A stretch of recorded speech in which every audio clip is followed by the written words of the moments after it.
Hi friends, இன்றைக்கி ஜூலை 12ஆம் தேதி வெள்ளிக்கிழமை சிறகடி காசை சீரியலில் என்ன நடக்க போகுதுன்னு சொல்லிட்டு இப்போ நம்ம பார்த்துடலாம். இப்போ பார்த்தீங்கன்னா ஒரு மெகா சேல் ஆஃபர் போட்டிருக்கிற ஒரு கல்யாண மண்டபத்துக்கு வந்து செல்வமும் முத்துவும் வராங்க. அங்கே வந்து பார்த்தீங்கன்னா fridge, TV, AC, washing machine, லொசுக்குன்னு சொல்லிட்டு எல்லாமே வந்து 50% ஆஃபில் வந்து போட்டிருக்காங்க. எப்படா இவ்வளோ கம்மி விலையில் கொடுக்குறாங்க அப்படின்னு சொல்கிறாங்க. ஆமாடா, நம்மள மாதிரி ஏழைங்களுக்குலாம் இந்த மாதிரி ஆஃபர் போடுற இடத்துல வாங்கினா தான் நம்ம கேட்ட பொருள்லாம் கிடைக்கும். அது எல்லாமே புது பொருளாக தான் கொடுக்குறாங்களா என்ன ஏதுன்னு உள்ளே போய் பார்க்கலாமா அப்படின்னு சொல்லிட்டு செல்வமும் முத்துவும் உள்ளே வந்து வராங்க. பார்த்தா எல்லாமே புது ஃப்ரிட்ஜு, டிவி எல்லாமே இருக்குது. கன ஜோராக வந்து வியாபாரம் வந்து நடந்துட்டுருக்கு. அப்போ வந்து பார்த்தீங்கன்னா வந்து அங்கே இருக்கிறவங்க கிட்ட வந்து கேட்குறாங்க, இதெல்லாம் ஃபஸ்ட் ஹேண்டா செகண்ட் ஹேண்டா தெரியல அப்படின்னு சொல்லும் போது அங்கே இருக்கிற ஒருத்தர் வந்து சொல்கிறாங்க, சார் எல்லாமே புத்தம் புதுசு சார், ஃபஸ்ட் ஹேண்டு சார். பெரிய பெரிய கம்பெனிலலாம் வந்து புது ப்ராடக்ட் லான்ச் பண்ணுறதுக்கு முன்னாடி இந்த மாதிரி பழைய ப்ராடக்ட்லாம் வந்து சேலில் வந்து போடுவாங்க, ஆஃபர் சேலில். அந்த மாதிரி தான் வந்து போட்டிருக்கோம் அப்படின்னதும் நீங்கள் போய் உங்களுக்கு என்ன பொருள் பிடிச்சிருக்கோ பாருங்கள் அப்படின்ற மாதிரி வந்து சொல்கிறாங்க. உடனே வந்து எனக்கு வந்து 5000 ரூபாயில் வந்து ஒரு ஃப்ரிட்ஜ் வேணும் அப்படின்னு சொல்லிட்டு சொல்கிறாரு செல்வம். இதோ அங்கே இருக்குது சார், போய் பாருங்கள் அப்படின்ற மாதிரி வந்து சொல்றாங்க. அப்புறம் வந்து பார்த்தா மனோஜ் கடையில் ஒரு ஃப்ரிட்ஜ் பார்த்தார் இல்லையா செல்வம், அதே ஃப்ரிட்ஜ் வந்து அந்த இடத்துல வந்து இருக்கு. உடனே முத்துவை கூப்பிட்டு செல்வம் வந்து சொல்கிறாரு, உங்கள் அண்ணன் கடையில் நம்ம ஒரு ஃப்ரிட்ஜ் பார்த்தோம்ல, இது வந்து அதே மாதிரி இல்லை அப்படின்னதும், பாரா உனக்கு ஒரு அதிர்ஷ்டத்தை, அவன் தான் கொடுக்க மாட்டேன்னு சொல்லிட்டான், ஆனால் பாரு அதே மாதிரி ஃப்ரிட்ஜ் வந்து உனக்கு கிடைக்க போகுது, பரவாயில்லையே அப்படின்ற மாதிரி வந்து சொல்கிறாரு முத்து. அதுக்கப்புறம் பார்த்தீங்கன்னா செல்வத்துக்கு ஒரே ஹாப்பி ஆகிடுது. பரவாயில்லையே, நான் நினச்ச மாதிரியே வந்து 5000க்குள்ளார ஃப்ரிட்ஜு கிடச்சிடுச்சு பாரு அப்படின்ற மாதிரிலாம் சொல்லிட்டுருக்காங்க. பணத்தை வந்து எண்ணி கொடுக்க போகிறாங்க. அப்போ பார்த்தீங்கன்னா போலீஸ் ஜீப் வந்து வருது. பின்னாடி முன்னாடி எல்லாரும் போய் வந்து பின்னாடி இருக்கிற கதவெல்லாம் சாத்துங்க அப்படின்ற மாதிரி கான்ஸ்டபிள்கிட்ட சொல்லிட்டு இன்ஸ்பெக்டர் வந்து உள்ளே வந்து கதவை வந்து சாத்துறாங்க. ஐயோ போலீஸ் ஓடுங்க ஓடுங்கன்னு சொல்லிட்டு அந்த ஏமாத்துக்காரங்கெல்லாம் ஓடுறதுக்கு பார்க்குறாங்க. அதுக்குள்ளார வந்து பார்த்தீங்கன்னா போலீஸ் வந்து அவங்கள வந்து பிடிச்சிடுறாங்க. உடனே வந்து பார்த்தீங்கன்னா செல்வம் முத்து இவங்க 2 பேருமே வந்து பிடிக்கிறாங்க. உடனே வந்து சார் நாங்கள் பொருள் வாங்க வந்தோம் சார், என்ன சார் ஆச்சு அப்படின்ற மாதிரி சொல்கிறாங்க. என்ன ஆச்சா, எல்லா பொருளையும் வந்து வேறு கடையிலேருந்து வாங்கி பாதி விலைக்கு என்ன டிஸ்கவுண்ட் சேல் நீங்கள் பண்ணிட்டு இருக்கீங்களா, உங்களை தான் நான் ரொம்ப நாளாக தேடிட்டு இருக்கேன் அப்படின்னு சொல்லிட்டு உடனே வந்து எல்லாரையும் பிடிச்சிட்டு போகிறாங்க. இவங்க 2 பேரையும் பிடிக்கிறாங்க. சார் நாங்கள் பொருள் வாங்க வந்தவங்க சார், எங்களுக்கும் இதுக்கும் சம்மந்தம் இல்லை அப்படின்னதும் உடனே இல்லை எல்லாரும் வந்து வண்டியில் இருங்க, விசாரிக்காமல் யாரையும் அனுப்ப முடியாதுன்னு சொல்லிட்டு கூட்டிகிட்டு வந்துடுறாங்க. அப்புறம் வந்து பார்த்தீங்கன்னா முத்துவையும் செல்வத்தையும் வந்து ஜெயிலில் வந்து போட்டுடுறாங்க. உடனே வந்துட்டு ஏன்டா இந்த மாதிரிலாம் ஏமாற்றி பொழைக்கிறீங்களே, உங்களுக்குலாம் கொஞ்சம் கூட வெக்கமா இல்லையா அப்படின்ற மாதிரி வந்து முத்து வந்து அந்த ஃப்ராடு பசங்களை வந்து திட்டிகிட்டு இருக்காங்க. அப்போ வந்து ஒவ்வொரு கடைக்காரங்களும் வந்து அவங்களோட பொருளை வந்து எடுத்துகிட்டு போகிறாங்க. உடனே வந்து பார்த்தீங்கன்னா நம்ம தலைவர் மனோஜும் வந்து அங்கே வந்து வராரு. அவர் வந்து வந்ததும் இன்ஸ்பெக்டர் வந்து சொல்கிறாங்க, என்ன சார் உங்களோட திங்ஸ்லாம் இருக்கா, எடுத்துக்கிட்டிங்களா அப்படின்ற மாதிரி வந்து கேட்குறாங்க. உடனே வந்து என்ன இல்லை சார் என்னோடது அங்கே எதுவுமே இல்லை அப்படின்னு சொல்லிட்டு மனோஜ் வந்து சொல்கிறாங்க. அப்போ பார்த்தீங்கன்னா உள்ளே இருக்கிற முத்துக்கு வந்து என்னது இது நம்ம கேட்ட குரலாக இருக்கே அப்படின்னு சொல்லிட்டு எட்டி பார்த்தா நம்ம மனோஜ். உடனே வந்து செல்வம் வந்து சொல்கிறாங்க, டே உங்கள் அண்ணனும் இந்த பொருளெல்லாம் ஏமாந்து போயிருக்கான் போல இருக்குடா அப்படின்னு சொல்கிறாங்க. ஆமாம் எனக்கு இப்போ தான் ஒரு விஷயம் தோணுது அப்படின்ற மாதிரி சொல்கிறாங்க. மனோஜுக்கே தெரியாமல் உள்ளேருந்து இவர் வந்து மொபைலில் வந்து எல்லாத்தையும் வீடியோ எடுத்துடுறாரு நம்மளோட முத்து. இவர் வந்து யாருமே கேட்காம அவரா மனோஜ் வந்து வாக்குமூலம் வந்து கொடுத்துட்ருக்காரு. என்னன்னு சொல்லிட்டு பார்த்தீங்கன்னா இன்ஸ்பெக்டர் வந்து கேட்குறாங்க, உங்களோட திங்ஸ் வந்து என்னென்ன சார் வந்து இவங்க எடுத்திருக்காங்க அப்படின்னு சொன்னதும் உடனே வந்து அவர் வந்து அப்படியே லிஸ்ட்டு சொல்கிறாரு. 5 AC, 5 fridge, 5 32 inch colour TV அப்படின்ற மாதிரிலாம் வந்து சொல்கிறாங்க. உடனே வந்து இன்ஸ்பெக்டர் வந்து கேட்குறாங்க, எங்கே இவரோட பொருள் எல்லாம் அப்படின்னு சொன்னதும், சார் இவர் கடையிலேருந்து எடுத்தது எல்லாமே பிராண்டட் சார், எல்லாமே முதல்லே வந்து விற்று தீர்ந்துருச்சு அப்படின்ற மாதிரி வந்து சொல்கிறாங்க. சார் உங்கள் கடை பொருள்லாம் சூப்பராக இருந்தது சார் அப்படின்ற மாதிரி வேற மனோஜை வந்து ஓட்டுறாங்க. அட பாவீங்களா, என்னடா என் கடையில் வந்து பொருள் எடுத்தது வேற மட்டும் இல்லாமல் என்னை வேற வந்து கிண்டல் வேற பண்ணுறீங்களா அப்படின்ற மாதிரி சொல்கிறாங்க. சார் எப்படியாவது எனக்கு பணத்தையாவது வாங்கி கொடுங்க சார், இதுக்காக 4 லட்ச ரூபாய் வந்து நான் செலவு பண்ணியிருக்கேன் சார், நான் டீலருக்கு வேற 3 லட்ச ரூபாய் கொடுக்க வேண்டியது இருந்தது சார், எப்படியோ வந்து பணத்தை வந்து புரட்டி 4 லட்ச ரூபாய் ரெடி பண்ணி கொடுத்தேன் சார் அப்படின்னு சொல்கிறாங்க. இரு நீ சொல்கிறதே எனக்கு குழப்பமாக இருக்குது, டீலருக்கு வந்து 3 லட்ச ரூபாய் தரணும்னு சொல்கிறேன், அப்புறம் எதுக்கு 1 லட்ச ரூபாய் எக்ஸ்ட்ரா அப்படின்ற மாதிரி இன்ஸ்பெக்டர் வந்து கேட்குறாங்க. அதுக்கும் வந்து வாக்குமூலம் கொடுத்துட்றாரு மனோஜ். என்ன சார் வீட்டில் வந்து கேள்வி கேட்க மாட்டாங்களா சார், என் ஒய்ஃபு வந்து திட்டுவா சார், அதனால இந்த பொருள்லாம் வித்த லாபம்னு சொல்லிட்டு அந்த 1 லட்ச ரூபாவை கொடுத்துட்டேன் சார் அப்படின்ற மாதிரி மனோஜ் வந்து சொல்கிறாப்புல. எல்லாத்தையும் வீடியோ எடுத்துட்டாரு நம்ம முத்து. உடனே வந்து பார்த்தீங்கன்னா சரி போங்க, அடுத்தது என்ன பண்ணுறதுன்னு சொல்லிட்டு பார்க்கலாம், வேறு ஏதாவது உங்கள் திங்ஸ் வந்து இருந்தால் பார்த்துட்டு வந்து சொல்லுங்கள் அப்படின்ற மாதிரி வந்து இன்ஸ்பெக்டர் வந்து மனோஜாக அனுப்பிடுறாங்க. சரின்னு சொல்லிட்டு இங்கே உள்ள வந்து பார்த்தீங்கன்னா செல்வம் வந்து முத்துட்ட சொல்கிறாங்க, ஏண்டா உங்கள் அண்ணன் வந்து ஏதோ பெருசாக பிஸ்னஸ் பண்ணி 1 லட்ச ரூபாய் லாபம் பார்த்தான்னு சொன்னால் பார்த்தா இப்படியெல்லாம் என்னெல்லாம் பண்ணி வச்சிருக்கான் அப்படின்னு சொல்லி சொல்கிறாங்க. அந்த பணத்துக்கு எங்கடா போயிருப்பான் அப்படின்ற மாதிரி செல்வம் வந்து கேட்குறாங்க. இப்போ தாண்டா எனக்கு எல்லாமே கன்ஃபார்ம் ஆகுது அப்படின்னு சொல்லி சொல்கிறாங்க. அப்புறம் வந்து பார்த்தீங்கன்னா, சார் எங்களை திறந்து விடுங்க சார் அப்படின்ற மாதிரி முத்துவும் செல்வமும் சொல்கிறாங்க.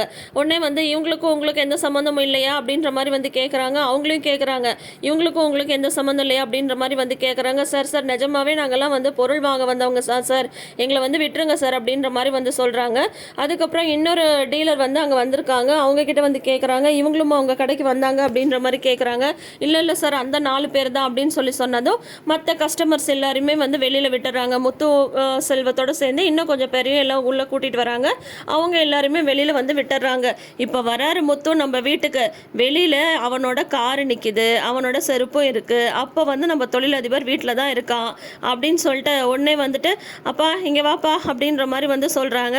எங்கடா போயிட்டு வர அப்படின்ற மாதிரி கேட்குறாங்க. அதுவாப்பா ஒரு முக்கியமான விஷயம் அப்படின்னு சொல்லிட்டு கதவை வந்து சாத்துறாங்க. இப்போ எதுக்கு கதவெல்லாம் சாத்துற அப்படின்ற மாதிரி அண்ணாமலை வந்து கேட்குறாரு. உடனே முத்து வந்து சொல்கிறாங்க, இல்லைப்பா ஒரு படம் ஒன்று போட்டு காட்டணும், நீங்கள் முதல்ல அம்மாவையும் அவங்க பையன் அந்த ஓடுகாலையும் கூப்பிடுங்க அப்படின்ற மாதிரி சொல்லிட்டு அதுக்கப்புறம் மீனா வந்து கேட்குறாங்க, என்னங்க ஃப்ரிட்ஜ் வாங்கிட்டீங்களா அப்படின்றாங்க.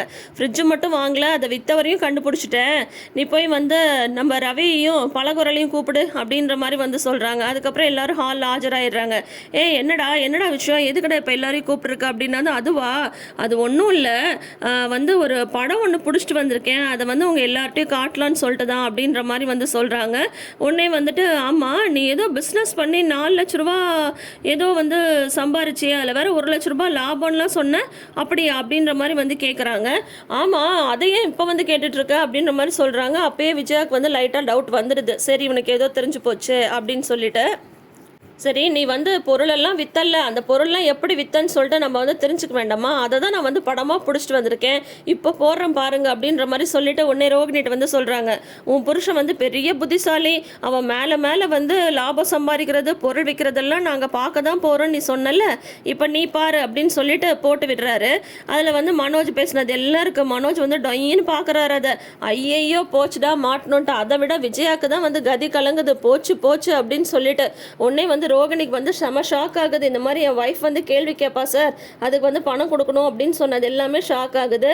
உடனே வந்து பார்த்தீங்கன்னா அப்படியே ரோகிணிக்கு வந்து பேரஞ்ச மாதிரி ஆகி போயிடுது. எல்லாருக்கும் ஷாக்கு. டைம் பார்த்து அம்பு விடுறாங்க நம்ம மீனா. ரோகிணிகிட்ட வந்து கேட்குறாங்க, ஏங்க ரோகிணி இவர் எப்போ பார்த்தாலும் அவரை வந்து அடிக்கிறாரு திட்டுறாரு கேள்வி கேட்குறாருன்னு சொல்லிட்டே இருப்பீங்களே, இந்த மாதிரி வேலையெல்லாம் பண்ணிட்டு இருந்தா அப்புறம் வீட்டில் இருக்கிறவங்க கேள்வி கேட்காம என்னங்க பண்ணுவாங்க அப்படின்ற மாதிரி வந்து கேட்குறாங்க. அப்படியே ரோகிணி வந்து அப்படியே கோவமாக மனோஜை பார்த்து முறைக்கிறாங்க. விஜயாவுக்கும் பயமாக இருக்குது. அதில் வேற நம்ம பலகுரல் இருக்கு இல்லையா, பலகுரல் வந்து கேட்குறாங்க, அதெல்லாம் இருக்கட்டும், நீங்கள் வீட்டில் வந்து 1 lakh rupees வந்து ப்ராஃபிட்னு கொண்டு வந்து கொடுத்தீங்க, அது இல்லாமல் இந்த டீலருக்கு வேற பணம் கொடுத்துருக்கணும், அது எப்படி வந்துச்சு அப்படின்ற மாதிரி வந்து முத்துவுக்கு முன்னாடி ஃபர்ஸ்ட் ஸ்ருதி தான் கேட்குறாங்க. அப்படி கேளு பலகுரல், எனக்கும் இதே சந்தேகம் தான் அப்படின்னு சொல்லிட்டு சொல்கிறாங்க. ஆனால் உண்மையிலே சொல்கிறேன், நம்மளோட ஸ்ருதி முத்து மீனா இவங்களோட காம்போ வந்து உண்மையிலே சூப்பராக இருக்குது. அதனால வந்து நிறைய இந்த மாதிரி ஸ்ருதி முத்து மீனா இவங்கெல்லாம் வந்து சேர்ந்து வர்ற சீன்ஸ்லாம் வச்சா ரொம்ப நல்லா இருக்கும். முத்துவும் ஸ்ருதியும் வந்து காம்போவாக வந்தாங்கன்னு வைங்களேன், மனோஜ் வந்து தெரிச்சிட்டு ஓடணும். அந்த மாதிரி தான் வந்து ஸ்ருதியும் சூப்பராக வந்து கேள்வி கேட்குறாங்க. ஸ்ருதி வந்து இப்படி கேட்டதும் வந்து விஜயாவுக்கு வந்து பயம் ஆயிடுது. என்னடா இவெல்லாம் கேள்வி கேட்குறா அப்படின்னு சொல்லிட்டு உடனே டக்குன்னு வந்துட்டு மனோஜை வந்து சாத்துன்னு சாத்துறாங்க. ஏண்டா இப்படி போய் சொன்ன, ஏண்டா இப்படி பண்ண, சொல்லுடா எப்படா உனக்கு அந்த பணம் வந்தது, சொல்லுடா அப்படின்னு சொல்லிட்டு அப்படி போட்டு விஜயா வந்து அடிக்கிறாங்க. உடனே வந்து ரோகிணி அண்ணாமலைலாம் தடுக்கிறாங்க. மனோஜ் இங்கே வா, நீ வந்து இந்த மாதிரி பிஸ்னஸில் ஏமாந்து போனதை பற்றி கூட இல்லை, அந்த பணம் வந்து எப்படி வந்தது அதை சொல்லு அப்படின்னு சொல்லிட்டு சொல்கிறாரு. உடனே மறுபடியும் வந்து விஜயா வந்து சாத்துன்னு சாத்துறாங்க. சொல்லுடா கேட்குறாங்கல்ல, எப்படி பணம் வந்தது சொல்லு, யார்கிட்டயாவது கடன் வாங்கினியா சொல்லுடா, யார்கிட்டயாவது கடன் வாங்கினியா சொல்லு, கடன் வாங்கினியா சொல்லுன்ட்டு அவங்களே வந்து ஐடியா கொடுக்குறாங்க. முத்து வந்து அப்படியே பார்க்குறாங்க. ஏன்னா இந்த அம்மா மனோஜை அடிக்கவே மாட்டாங்கல்ல, இப்போ போட்டு அடிக்கிறாங்களா, அதனால முத்து வந்து அப்படியே குறுக்குறுன்னு பார்க்குறாரு. உடனே வந்து முத்துவை வேற அப்படியே பார்க்குறாங்க. விஜயா பார்த்துக்கிட்டே தான் வந்து அடிக்கிறாங்க. எல்லாரும் என்னடா விஜயா இப்படி போட்டு மனோஜ் அடிக்கிறாங்கன்னு சொல்லி பார்க்குறாங்க. ரோகிணிக்கு முன்னாடி வந்து விஜயா முந்திக்கிட்டாங்க இல்லையா, அதனால ரோகிணியும் வந்து சேர்ந்து தடுக்கிறாங்க. வேணாம் ஆண்டி விட்டுருங்க ஆண்டி அப்படின்னு சொல்லிட்டு இவர் என்ன ஆண்டி அடுத்தவங்களை ஏமாத்தினாரா, இவர் தானே ஏமாந்து போய் நிற்கிறாரு அப்படின்னு வேற இப்போ வந்து ரோகிணி ட்விஸ்ட் அடிச்சு விட்டுறாங்க. அதுக்கப்புறம் பார்த்தீங்கன்னா மறுபடியும் விஜயா வந்து அடிக்கிறாங்க, சொல்லுடா யார்ட்டையாவது கடன் வாங்கினியா சொல்லுன்னு சொல்கிறாங்க. உடனே ஆமாம்மா நான் என் ஃப்ரெண்டு சந்தோஷ்டதாம்மா கடன் வாங்கினேன் அப்படின்ற மாதிரி சொல்கிறாங்க. யாருடா அந்த சந்தோஷ் அப்படின்னதும் உடனே ரவி வந்து சொல்கிறாங்க, அதான் அவன் வேலை இல்லாமல் பார்க்கில் படுத்துட்டு இருந்தால அப்போ கூட ஒருத்தன் வந்திருந்தான்ல அவன் தான் சந்தோஷ் அப்படின்னு சொல்லிட்டு ரவி வந்து சொல்கிறாங்க. ஆமாம் அவன் ரொம்ப நாளாக வந்து வட்டி பிஸ்னஸ் தான் பண்ணிட்டு இருக்கான், அதனால தான் வந்து அவன்கிட்ட கடன் வாங்கினேன் அப்படின்னு சொல்லிட்டு மனோஜ் வந்து சொல்கிறாங்க. உடனே வந்து மீனாக்கும் முத்துக்கும் இதை நம்பவே முடியல. முத்து வந்து ரைட்டு நீ வந்து அடுத்த பிளானை போட்டுட்ட அப்படின்ற மாதிரி வந்து பார்க்குறாங்க. ஏண்டா இப்படி பண்ண அப்படின்ற மாதிரி மறுபடியும் விஜயா வந்துட்டு அவங்க வந்து கடன் வாங்கினேன் அப்படின்னு சொல்லிட்டு 2 தடவை சொன்னதுக்கப்புறம் தான் விஜயா வந்து அடிக்கிறதையே நிப்பாட்டுறாங்க. ஏண்டா இந்த மாதிரிலாம் பண்ணுற அப்படின்ற மாதிரி வந்து விஜயா வந்து மனோஜும் சேர்ந்து ஆக்ட் பண்ணிட்டு இருக்காங்க. அதோட வந்து முத்து வந்து குறுகுறுன்னு பார்க்குறாரு. அதோட வந்து தொடரும் போட்டுடுறாங்க. சரி இவங்க வந்து வேற பிளான் பண்ணிட்டாங்க அப்படின்ற மாதிரி வந்துட்டு இவங்க வந்து யோசிச்சுட்டாரு முத்து. அடுத்தது பார்த்தீங்கன்னா நாளைன்னு காட்டுறாங்க. அதில் வந்து மீனா வந்து முத்துட்ட வந்து சொல்கிறாங்க, எங்கள் வீட்டுக்கிட்டலாம் வந்து ஏதாவது பொருள் நகைலாம் காணாமல் போயிட்டா நாங்கள் சாமியார்கிட்ட போயிட்டு மை போட்டு பார்ப்போம் அப்படின்ற மாதிரி சொல்கிறாங்க. நம்ம வேணால் அங்கே போய் கேட்கலாமா நகை எப்படி மாறிச்சுன்னு சொல்லிட்டு அப்படின்ற மாதிரி மீனா வந்து சொல்கிறாங்க. அதுக்கு வந்து முத்து வந்து சொல்கிறாங்க, அதெல்லாம் மையம் வேணாம் ஒன்றும் வேணாம், ஆனால் இதை வச்சு எனக்கு ஒரு ஐடியா கிடச்சிருக்கு அப்படின்னு சொல்லிட்டு எலுமிச்சம்பழத்தில் வந்து ஃபுல்லாக குங்குமம் தடவி வீட்டுக்கு வந்து எடுத்துகிட்டு வராங்க. வீட்டுக்கு வந்துட்டு ஆத்தா கருமாரி அப்படின்ற மாதிரி நின்று அலப்பறை பண்ணுறாரு முத்து. அந்த மாதிரி ஒரு ப்ரமோவோட வந்து இன்னைக்கு முடிச்சிருக்காங்க. ஸோ இப்போ வந்து பார்த்தீங்கன்னா ஒரு சொல்வழி இருக்கும் இல்லையா, இந்த மாதிரி நான் அடிக்கிற மாதிரி அடிக்கிறேன், நீ அழுகிற மாதிரி அழுக, நம்ம 2 பேரும் தப்பிச்சிடலாம் அப்படின்னு சொல்லிட்டு அந்த ஐடியாவை தான் இன்னைக்கு வந்து விஜயா ஃபாலோ பண்ணி மனோஜ் அடிக்கிற மாதிரி அடித்து இந்த மாதிரி கடன் வாங்கினேன் அப்படின்ற மாதிரி வந்து சொல்ல வச்சுட்டாங்க. சரி இப்போ அந்த முத்து வந்து சந்தோஷம் பிடிச்சி விசாரிக்க ரொம்ப நேரம் ஆகாது. ஆனால் அவங்களும் ஒரு ஃப்ராடு தானே, ஃப்ராடு எல்லாம் ஒருத்தருக்கு ஒருத்தர் ஹெல்ப் பண்ணிக்கிறாங்க. ஆனால் இப்போ வந்து பார்த்தீங்கன்னா முத்து வந்து எலுமிச்சை பழத்தை எடுத்துகிட்டு வந்திருக்காரு. இந்த யார் வந்து அந்த நகை எடுத்து வந்து மாற்றி வச்சாங்களோ அவங்க வந்து ரத்தம் கக்கி தான் சாவாங்க அப்படின்ற மாதிரி ஏதோ ஒரு காமெடி வந்து நாளைக்கு பண்ண போகிறாரு. ஸோ அது என்னன்னு சொல்லிட்டு நம்மளுமே வெயிட் பண்ணி பார்த்து தெரிஞ்சுக்கலாம். ஸோ தொடர்ந்து வீடியோஸ்க்கு நம்ம சேனலை இப்போயே சப்ஸ்கிரைப் பண்ணி வச்சுக்கோங்க. பக்கத்தில் இருக்கிற நோட்டிஃபிகேஷன் பெல் ஐக்கானில் ஆல் சிம்பிள் கிளிக் பண்ணிக்கோங்க. கூடவே இந்த ப்ரிவ்யூ பற்றின உங்களோட கருத்துக்களை மறக்காமல் ஷேர் பண்ணுங்கள். தேங்க்யூ.